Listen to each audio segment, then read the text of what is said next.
प्राय साधक स्वरूप मिलने वाले साधक जो बाहर खड़े होते हैं,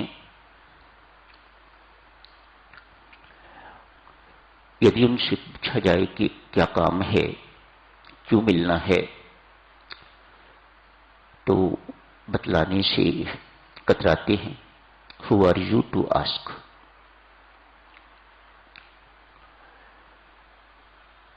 यदि बताएंगे तो झूठ बताएंगे, बाहर कुछ बता के तो भीतर आएंगे, मेरे पास भीतर पहुंचते हैं तो बिल्कुल अलग बात करते हैं। इस स्थान पर आके भी झूठ बोलना, बेईमानी करनी या हेराफेरी करनी कितना बड़ा पाप है। क्या कमाई करके यहां से ऐसे साधक जाते होंगे। उदाहरण दिया, मुझे यकीन है उस साधक ने बाहर राजीव खन्ना जी को यही कहा होगा या शबनम जी को यही कहा होगा, मेरे घर की समस्या है, डाइवोर्स केस चल रहा है। शबनम जी ने द्रवित होके अंदर जा,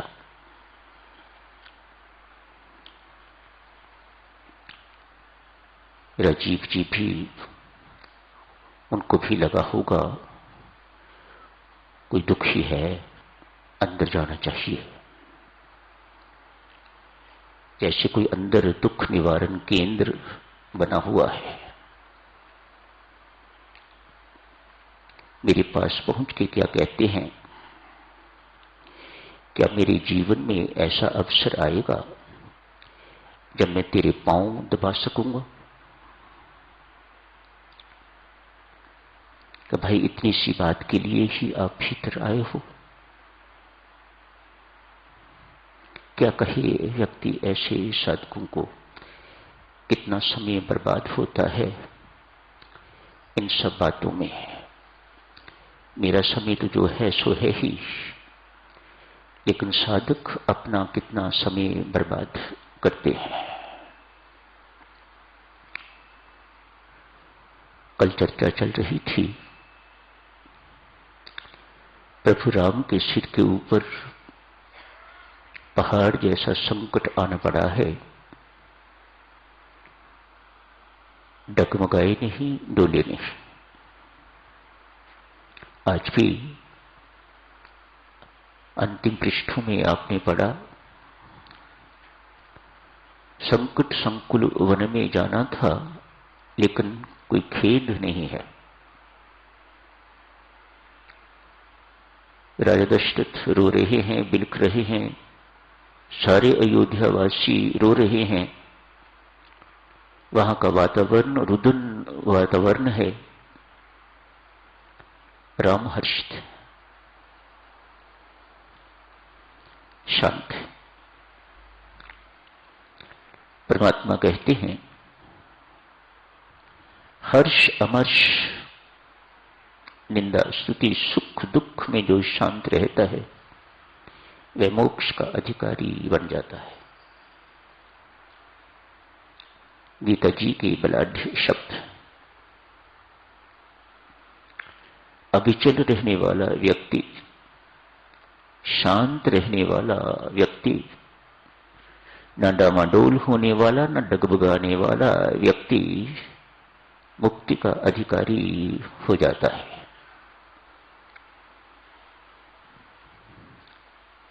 मां कुशल्या के महल में उनसे चर्चा करके कल लक्ष्मण को उपदेश दिया। मां कुशल्या की सेवा में भी कुछ शब्द कहे। वहां से विदा लेके तो सीता के महल में अर्थात अपने महल में जाती है। ऐसा स्वामी जी महाराज ने वर्णन किया हुआ है। रामचरितमानस में वर्णन आता है, इनकी आपसी चर्चा कुशल्या मां की और प्रभु राम की हो रही होती है मातेश्वरी कुशल्या के महल में। वहीं पर सीता का आगमन होता है। चर्चा चल रही थी उस वक्त, राम सीता का क्या होगा। तुम्हें बोध नहीं किस लाड प्यार से हमने उसे पाला है। हमने कभी उसे,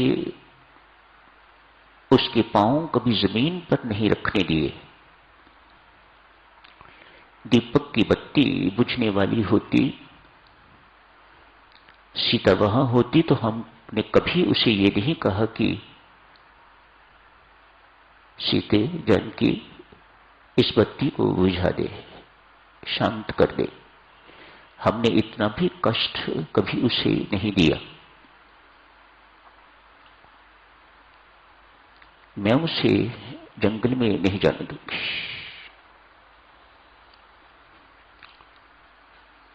सारे के सारे अयोध्यावासी विलाप कर रहे हैं। तेरे वियोग में ये विलाप चलता रहेगा। हम सब रोते रहेंगे, बिलखते रहेंगे। किसी कोने में बैठी मेरी जानकी भी चुपचाप आंसू बहा रही होगी।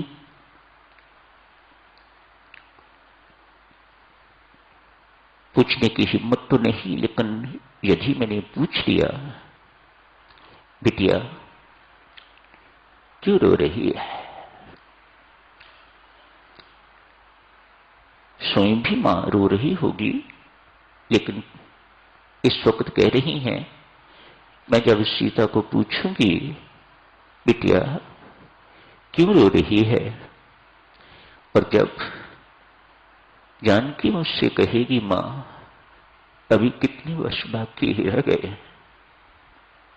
मैं क्या जवाब दूंगी। ये मेरे से देखा सुना नहीं जा सकेगा। मैं तो यही कहूंगी पुत्री, अयोध्या की राजनीति ने तेरा सुख चैन छीन लिया। ये सब बातें सीता खड़ी सुन रही है। इसी बीच प्रवेश करती है भीतर। सारी चर्चा आपसी सुन ली है उसने। ये सूचना भी उसे मिल गई है कि राम जंगल जा रहे हैं 14 वर्ष के लिए। सीता कहती है मेरे मन में इस वक्त 2 ही विकल्प उठ रहे हैं, या तो प्रभु राम के साथ मेरा तन और प्राण दोनों जाएंगे, यदि देह यह रहा तो प्राण तो उनके साथ जाएंगे ही जाएंगे, मानो मैं जिंदा नहीं रह सकूंगी। इस वक्त आंखों में आंसू है। अभी प्रभु राम ने समझाना शुरू ही किया है। जंगल जाने के नुकसान, कष्ट, दुख बयान कर रहे हैं। मानो ये निर्णय दे रहे हैं सीता तेरा जाना जंगल में मेरे साथ उचित नहीं रहेगा। अब आंखों में आंसू है। अभी सीता ने अपने मुख से कुछ नहीं कहा। जब प्रवेश किया है तो मां कुशल्या के पांव छुए होंगे, प्रभु राम के चरण छुए होंगे, लेकिन अभी तक कोई शब्द बोली नहीं है सीता।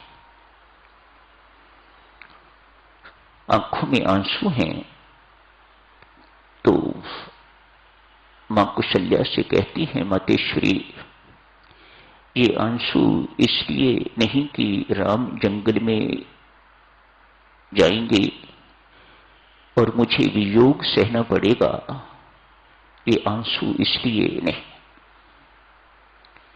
यदि राम मुझे अपने साथ जंगल में ले जाते हैं, वहां के दुख के भय के भी ये आंसू नहीं है। पीठ पर हाथ रख के तो मां कुशल्या पूछती है, बिटिया फिर क्यों रो रही हो? कहा, मां मेरे जीवन का आज पहला दिन है जब तेरी उपस्थिति में मैं राम के साथ बात करूंगी। इससे पहले साधुजनों, कभी मां कुशल्या के सामने, अपनी सास के सामने, ससुर की बात तो छोड़िए, अपनी सास के सामने कभी सीता ने अपने पति से कोई बात नहीं की। आज रघुवंश की परंपरा टूट जाएगी।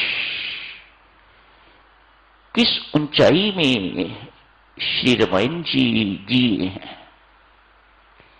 किस ऊंचाई पर लोग थे उस वक्त। मेरी आंखों में आंसू इसलिए हैं मां, आज तेरे सामने मुझे राम से बात मुख खोलना पड़ेगा। अब बातचीत करती है जो कल आपने पढ़ी थी। अब बताती है, मुझे तेरी शिक्षा की आवश्यकता नहीं है राम, मैं पूर्णतया शिक्षित हूं। मेरे माता पिता ने मुझे बहुत शिक्षा दी हुई है, इत्यादि इत्यादि। ये सब बातें आप कर चुके हैं। सीता का जंगल जाना भी निश्चित हो जाता है तो लक्ष्मण जी भी तैयार ही थे। उन्हें कौन रोक सकता है? उन्हें कोई रोकने वाला नहीं। जहां राम वहां लक्ष्मण, ये अलग हो ही नहीं सकते, अलग रह ही नहीं सकते। जहां ज्ञान होगा, भक्ति होगी, वहां वैराग्य भी होगा ही होगा। विशेष प्रयत्न उसे करने की जरूरत नहीं, समय हो गया है साधुजनों, यही समाप्त करने की इजाजत दीजिएगा। धन्यवाद।